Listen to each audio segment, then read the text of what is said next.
तो students class 12 की physics विषय के अंतर्गत अगर हम बात करें तो मैंने आप लोगों को बताया है कि फिजिक्स विषय में सबसे अच्छे अंक प्राप्त करने के लिए आप सभी लोगों को मेहनत करना होगा दो चीज़ों पर, एक न्यूमेरिकल और एक डेरिवेशन पर। तो न्यूमेरिकल में आपको बहुत ज़्यादा प्रॉब्लम थी तो उसके लिए मैंने आप लोगों को 99 न्यूमेरिकल सीरीज जो है प्रोवाइड की है और उससे आप सभी लोगों को बहुत ज़्यादा हेल्प मिली। जो विद्यार्थी ने अभी तक 99 न्यूमेरिकल की सीरीज नहीं की है वो कर ले, मेरा वादा है आप सभी लोगों को बहुत ज़्यादा बोर्ड एग्जाम में आपको हेल्प मिलने वाली है। आपको प्लेलिस्ट का लिंक इस वीडियो को मैं कमेंट बॉक्स में दे दूंगा। बाकी रही बात आपकी एक प्रॉब्लम और थी डेरिवेशन वाली, जिसको मैंने आपको कहा था कि डेरिवेशन आप लोगों को हम बहुत ही कम शब्दों में जो है अच्छे से समझाने की कोशिश करेंगे, क्योंकि जब डेरिवेशन को बहुत ज़्यादा लैंग्वेज करके बताया जाता है तो वो क्या होता है कि थोड़ा सा दिमाग पे इतनी आसानी के साथ नहीं बैठता है। लेकिन देखिए बोर्ड एग्जाम बहुत ज़्यादा नज़दीक है तो आपको ज़्यादा लैंग्वेज ना बताते हुए डेरिवेशन को कम से कम शब्दों में कैसे सीखें वो आज की क्लास में हम स्टार्ट करने वाले हैं। आप लोगों की मांग भी बहुत ज़्यादा थी और हमें उम्मीद है कि आपको ये क्लास बहुत ही ज़्यादा पसंद आएगी। भैया वीडियो को जरूर लाइक कीजिएगा, चैनल पर नए सब्सक्राइब जरूर कीजिएगा, क्योंकि ऐसे मैं आपको बहुत सारे डेरिवेशन ट्रिक के माध्यम से सिखाने वाला हूँ। बोर्ड एग्जाम तक आपको कई सारे प्रश्न जो है एकदम ट्रिक के माध्यम से तैयार हो जाएंगे। चलिए स्टार्ट करते हैं आज की इस क्लास को।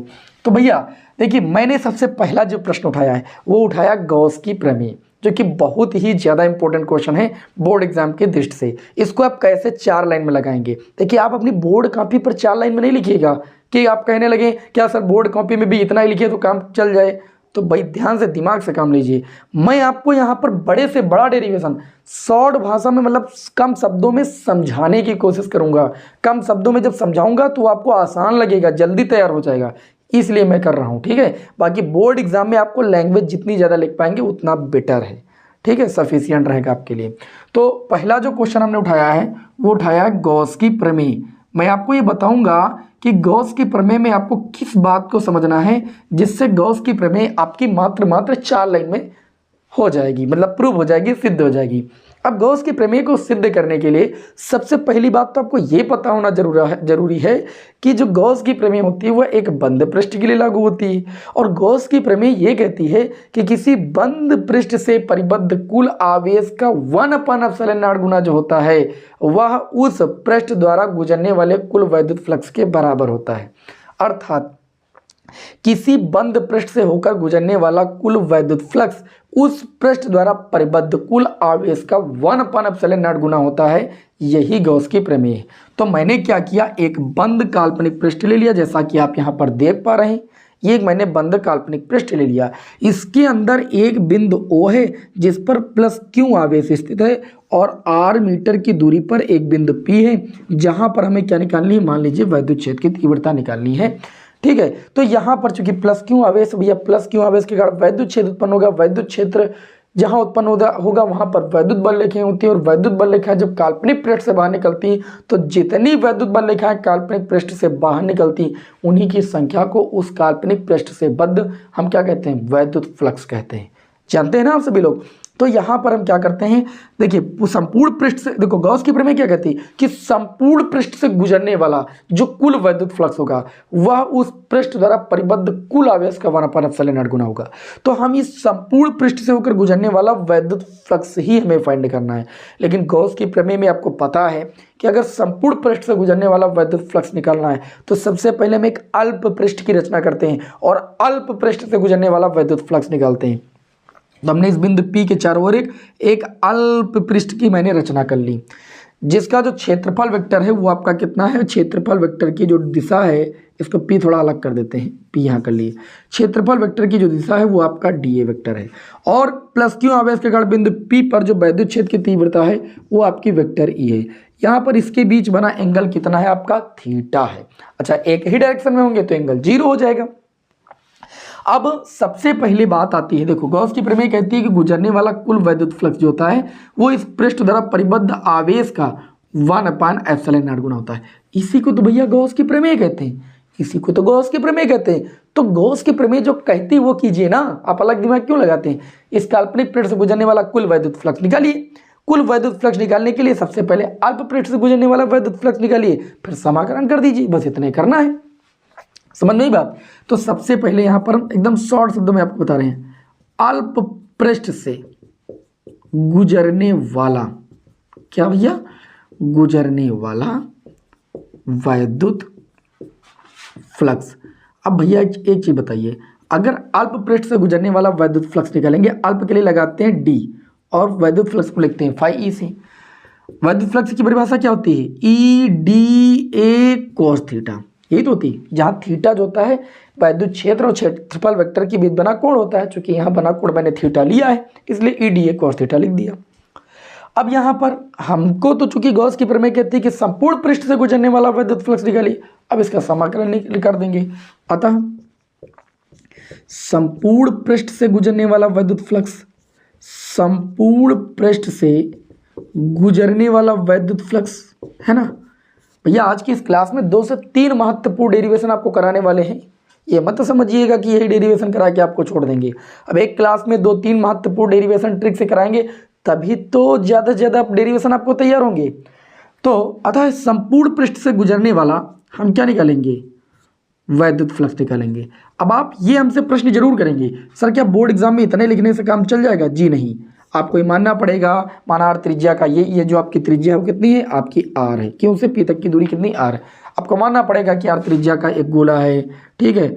आर दूरी पर एक बिंदु पी है जहाँ अल्प पृष्ठ क्षेत्रफल वेक्टर डीए है। ये सब आपको लिखना पड़ेगा, ठीक। आप देखिए जिस हिसाब से क्वेश्चन जैसे 2 नंबर में पूछा गया थोड़ा कम शब्द लिखिए, 3 नंबर में पूछा गया तो जिस हिसाब से आपको शब्द लगना चाहिए उस हिसाब से जरूर लिखिए, क्योंकि नंबर के हिसाब से शब्दों पर जरूर ध्यान देना। डेरिवेशन में आपको लिखना तो पड़ेगा ही, लेकिन यहाँ पर कम शब्दों में आपको हम ये तैयार करा रहे हैं कि आपको एक कम शब्दों में तैयार कैसे हो जाएगा, क्योंकि बहुत सारे डेरिवेशन ना 14 चैप्टर में तो बहुत सारे प्रश्न हो जाएंगे। सारे प्रश्न इकट्ठा आपको कैसे तैयार होंगे, जब कम शब्दों में आप तैयार करेंगे। बस ये कम शब्दों में ही आपको तैयार करा रहे हैं। तो ये जो अल्प पृष्ठ से गुजरने वाला वैद्युत फ्लक्स है, इसका आप कर दो भैया समाकलन, ठीक। जब समाकलन करोगे तो E D A cos theta हो जाएगा। डी फाई का समाकलन कितना हो जाएगा, तो आप कहेंगे फाई ई। अच्छा ई क्या होती है, वैद्युत क्षेत्र की तीव्रता। किसकी वजह से, आवेश की वजह से। आवेश कहाँ है, आर मीटर की दूरी पर है, तो प्लस क्यू आवेश से आर मीटर की दूरी पर उत्पन्न वैद्युत क्षेत्र की तीव्रता सब कोई जानता है क्या होती है, 1/4 pi epsilon not Q upon R square. बिंदु आवेश के कारण वैद्युत क्षेत्र की तीव्रता पढ़े हो आप लोग, इनटू में आपका डी ए कॉस थीटा लिखा है, उसको वैसे लिखा रहने दीजिए।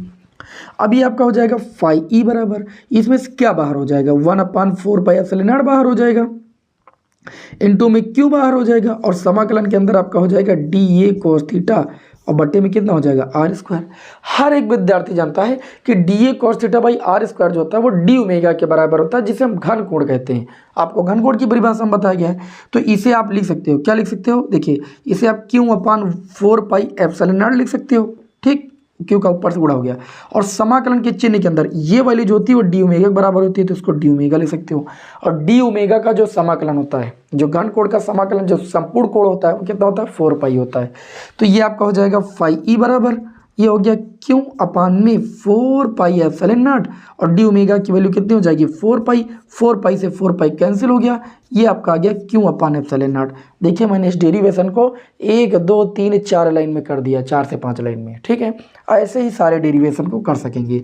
तो हम ये कह सकते हैं कि इस पृष्ठ द्वारा गुजरने वाला कुल जो वैद्युत फ्लक्स हो गया वो इस पृष्ठ से परिबद्ध कुल आवेश का 1/एप्सिलॉन नॉट गुना होता है। यही भैया गॉस की प्रमेय है। बताइए आसान शब्दों में जो मैंने ये डेरिवेशन आपको बताया कैसा लगा। हमें उम्मीद है कि आपको बहुत अच्छा लगा होगा। इस डेरिवेशन में कुछ नहीं था, आपके दिमाग में इतनी मेंटलिटी बनी होनी चाहिए कि हमको संपूर्ण पृष्ठ से गुजरने वाला वैद्युत फ्लक्स निकालना है। इसके लिए पहले अल्प पृष्ठ से गुजरने वाला वैद्युत फ्लक्स निकालना होगा। समझ में आई बात? बढ़िया था क्वेश्चन, और आपको इस पर अनुप्रयोग भी 1-2 हम ट्रिक से करा देंगे, लेकिन आज नहीं तो फिर एक ही टॉपिक के आपके क्वेश्चन हो जाएंगे। अब दूसरा क्वेश्चन मैंने आपके समक्ष उठाया है, समांतर प्लेट संधारित्र की धारिता। मात्र 3 लाइन में, 3 से 4 लाइन में आपको डेरिवेशन करा देंगे हम, ठीक है। हाँ, तो इसे आप स्क्रीनशॉट ले सकते हो, इसका आप प्रैक्टिस कर सकते हो कम से कम शब्दों में। जल्दी स्क्रीनशॉट लीजिए, इसको रब कर रहे हैं भैया हम, रब करें भाई।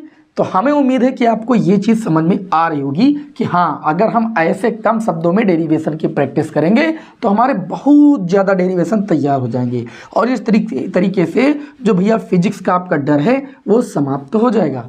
इसीलिए तो मैं कहता हूँ कि आप लोग हमारे चैनल से जुड़ जाइए। बोर्ड एग्जाम में टेंशन छोड़िए भैया, थोड़ा सा तबीयत गड़बड़ थी इसलिए बीच में 1 दिन क्लास नहीं आपको दे पाए, उसके लिए हमें दुख है, ठीक। लेकिन इसका मतलब ये नहीं है कि आपकी तैयारी अधूरी रह जाएगी। मेरे रहते हुए ऐसा कभी नहीं हो सकता। अब अगला जो प्रश्न मैंने उठाया है वो बोर्ड एग्जाम में बहुत ज़्यादा बार पूछा गया है। प्रश्न हम सिलेक्टेड ही उठाएंगे, आपके दिमाग में कुछ भी चल रहा हो। समांतर प्लेट संधारित्र की धारिता, समांतर प्लेट संधारित्र की धारिता का व्यंजक, संधारित्र की धारिता। पहले 2-3 बातें आपको समझाएंगे। देखिए, समांतर प्लेट संधारित्र, जो संधारित्र होता है उसमें 2 प्लेटें होती हैं जो कि विद्युत की होती है, एक दूसरे से कुछ दूरी पर स्थित होती है, इतना तो आपको पता ही। ठीक, ये 2 प्लेटें हो गई। समतल प्लेटें होती हैं, समतल में समांतर प्लेटें होती हैं। ठीक, अब हम क्या करते हैं, ये दोनों जो प्लेटें होती हैं ये विद्युत रोधी स्टैंड से ऐसे जो है विद्युत रोधी स्टैंड से इसे जुड़े होती हैं, ये आप देख पा रहे हो। ठीक, विद्युत रोधी स्टैंड से इसे जुड़ी होती हैं, समझ रहे हो ना। अब जब हम क्या करते हैं, किसी स्रोत से, बाह्य स्रोत से एक प्लेट को धनावेश देते हैं, जैसे इसको मैंने धनावेश दे दिया, इस पर प्लस क्यू आवेश दे दिया। तो जब इसको हम प्लस क्यू आवेश दे देते हैं तो पास रखी जो दूसरी प्लेट होती है जो कि इससे स्मॉल डी दूरी पर होती है, ठीक है, उस पर प्रेरण की वजह से क्या हो जाता है, उस पर प्रेरण की वजह से आंतरिक यानी अंदर की ओर ऋण आवेश आ जाता है और प्लेट के बाहर जो है धनावेश आ जाता है। लेकिन इस प्लेट को चूंकि हम पृथ्वी से जोड़ देते हैं, किससे जोड़ देते हैं, पृथ्वी से जोड़ देते हैं, तो पृथ्वी से निकलने वाले जो इलेक्ट्रॉन होते हैं वह इस बाहरी प्लेट पर उपस्थित धनावेश, हमने कहा ना प्रेरण की वजह से अंदर ऋण आवेश, जब इसको हम धनावेश देते हैं और इस दूसरे प्लेट के बाहर धनावेश हो जाता है, तो जो बाहर वाला धनावेश होता है पृथ्वी से आने वाले इलेक्ट्रॉनों से निरावेशित हो जाता है। इस तरीके से पहली प्लेट पर प्लस क्यू और दूसरी प्लेट पर माइनस क्यू आवेश परिमाण में सेम हो जाता है। और प्लेटों के बीच की दूरी कितनी, स्मॉल डी। प्लेटों का क्षेत्रफल हम मान लेते हैं कैपिटल ए है। कितना भाई, प्लेटों का क्षेत्रफल कैपिटल ए। अब मैं आपको इसकी ट्रिक बताता हूँ, इस डेरिवेशन को आप कैसे कीजिए जाएगा। जितना मैंने बोला है ये हिंदी आप लिख लीजिएगा जितना आप बना पाएंगे। समझ पा रहे कि नहीं, इसको ऐसे निकाल दीजिए तार, ओके, इसको जोड़ नहीं रहे। अब मेरी बात को समझिएगा, हमारी जो ट्रिक है वो आपकी EVC है। हमारे इस डेरिवेशन को देख लीजिए, 4 साल पहले मैंने इस डेरिवेशन को यूट्यूब पर कराया था, बहुत पॉपुलर हुआ है। अब देखिए कई हजार लोगों ने उसे देखा है। इस डेरिवेशन को मैंने इसी ट्रिक से बताया था। ये ट्रिक अगर आपको याद है EVC, ठीक है। अब इस बार तो मैंने एक ट्रिक बनाई है ओम के नियम के सत्यापन की, बहुत मस्त, बहुत मजा आएगा आपको। ओम के नियम का सत्यापन करीब 1.5 पन्ने का है, लेकिन मैं आपको करा दूंगा आधे पन्ने में। EVC जो ट्रिक है, ये ट्रिक क्या कहती है, ये ट्रिक ये कहती है कि जो समांतर प्लेट संधारित्र है, जाहिर सी बात है इस पर अगर धन आवेश है, इस पर ऋण आवेश है, तो जाहिर सी बात है इसकी प्लेट के अंदर क्या होगा, वैद्युत क्षेत्र उत्पन्न होगा। तो सबसे पहले हम प्लेट के अंदर उपस्थित वैद्युत क्षेत्र की तीव्रता निकालेंगे। नंबर 1 पर क्या निकालेंगे, प्लेट के अंदर वैद्युत क्षेत्र की तीव्रता। आप लोगों ने भी गॉस की प्रमेय के अनुप्रयोग पढ़े, उसमें 2 समांतर समतल प्लेटों के कारण उत्पन्न वैद्युत क्षेत्र की तीव्रता आप सभी को पता है, E बराबर होती है सिग्मा अपान एप्सिलॉन नॉट, जहाँ सिग्मा होता है आवेश का पृष्ठ घनत्व। जैसे इस पर एक समान रूप से आवेश वितरित है, तो आवेश अगर प्लेट पर, इस पर आवेश का पृष्ठ घनत्व सिग्मा हो, तो हम जानते हैं कि प्लेटों के मध्य, यहाँ पर एक लाइन में लिखिएगा, प्लेटों के मध्य 3 स्टेप है बस, प्लेटों के मध्य उत्पन्न, सबसे पहले क्या निकालना है, ई का मतलब वैद्युत क्षेत्र की तीव्रता, उत्पन्न वैद्युत क्षेत्र की तीव्रता, वैद्युत क्षेत्र की तीव्रता। और जब भैया वैद्युत क्षेत्र की तीव्रता निकालोगे तो ये बात आपको पता होना चाहिए कि वैद्युत क्षेत्र की तीव्रता 2 समांतर समतल प्लेटों के बीच निकाल रहे हैं, जो कि गॉस की प्रमेय में हमने पढ़ा है, E बराबर होता है सिग्मा अपान एप्सिलॉन नॉट। अच्छा, सिग्मा बराबर आप लोगों ने पढ़ा है Q अपान A, है ना, और नीचे एप्सिलॉन नॉट आपका है ही, तो E बराबर हो गया Q upon A epsilon not. पहला स्टेप हमारा कंप्लीट होता है ट्रिक का E। फिर उसके बाद V, आप क्या निकालेंगे, तथा प्लेटों के बीच उत्पन्न विभवांतर। अच्छा, प्लेटों के बीच की जब डिस्टेंस पता हो, है ना, और वैद्युत क्षेत्र पता हो, तो विभव परिवर्तन और वैद्युत क्षेत्र की तीव्रता वाले संबंध से पढ़ा है आप लोगों ने, क्या पढ़ा है, E बराबर V अपान में D, पढ़ा है कि नहीं, जहाँ D होती है डिस्टेंस, E होती है वैद्युत क्षेत्र की तीव्रता। तो जो विभव आ जाएगा वो E इंटू कितना आ जाएगा, D आ जाएगा। तो यहाँ जब विभव निकालेंगे तो E इंटू में कितना आ जाएगा, D। अच्छा, E की वैल्यू कितनी है, तो आप कहेंगे Q अपान में A एप्सिलॉन नॉट, इंटू में कितना है D, तो QD upon A epsilon not हो जाएगा कि नहीं।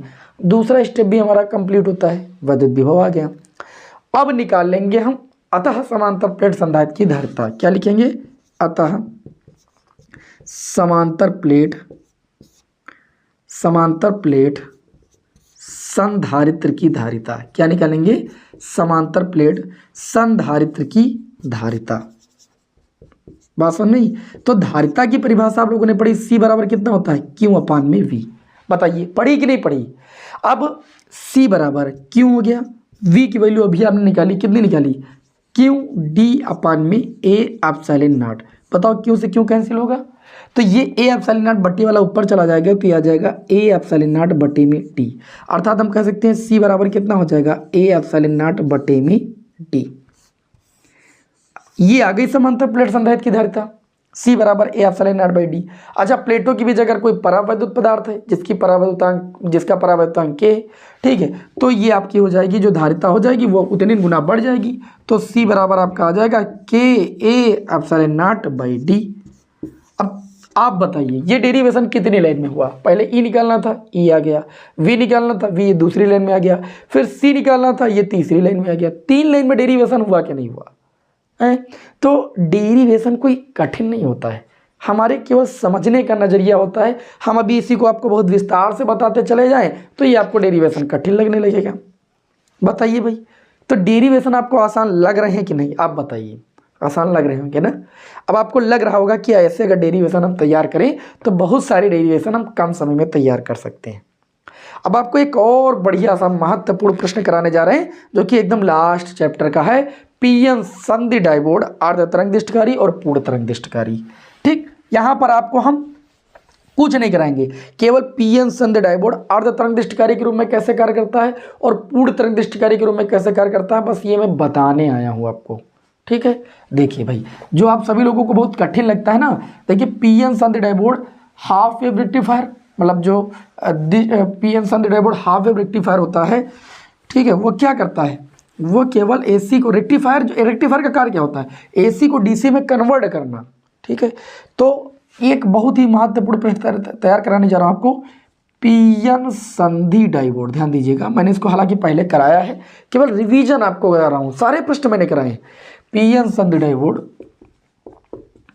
अर्ध तरंग दिष्टकारी के रूप में आज मैं तुमको अर्ध तरंग कराऊंगा और किसी अन्य वीडियो में डेरिवेशन के साथ महत्वपूर्ण प्रश्न के साथ पूर्ण भी करा दूंगा, दोनों आसान है।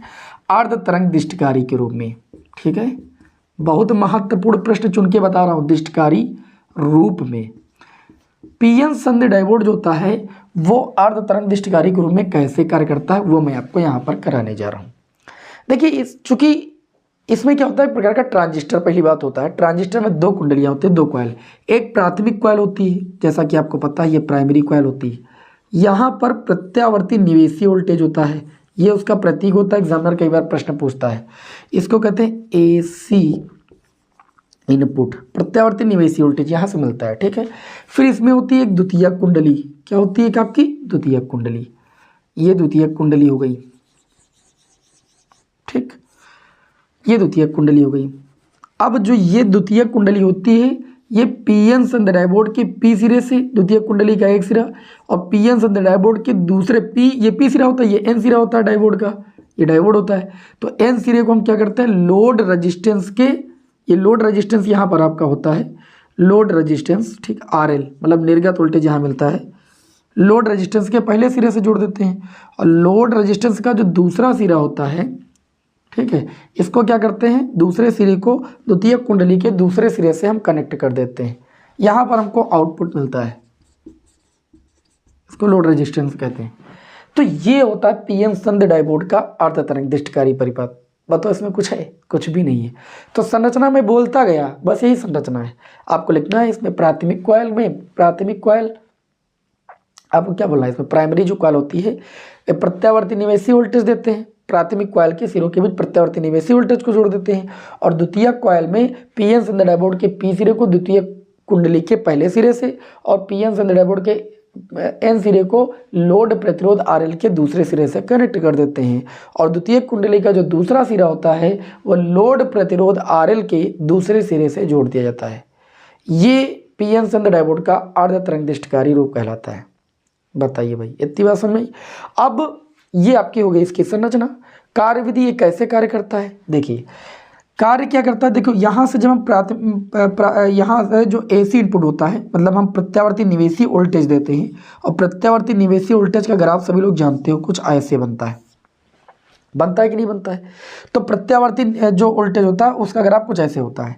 तो चूंकि एक डायोड लगा होता है ना, यहाँ पर एक डायोड लगा होता है, तो प्रत्यावर्ती निवेशी वोल्टेज के प्रथम अर्धचक्र के दौरान, ये प्रथम अर्धचक्र होता है, कार्यविधि में क्या लिखना है, प्रथम अर्धचक्र के दौरान जो प्रत्यावर्ती निवेशी हम दे रहे हैं इसके प्रथम अर्धचक्र के दौरान जो ये आपका पीएन संधि डायोड होता है ये फॉरवर्ड बायस में कार्य करता है, यानी अग्र अभिनत में कार्य करता है। और जब ये अग्र अभिनत में कार्य करता है तो ये धारा प्रवाहित होने देता है, ठीक। और धारा प्रवाहित होने देगा तो जाहिर सी बात है कि आउटपुट हमें मिलेगा।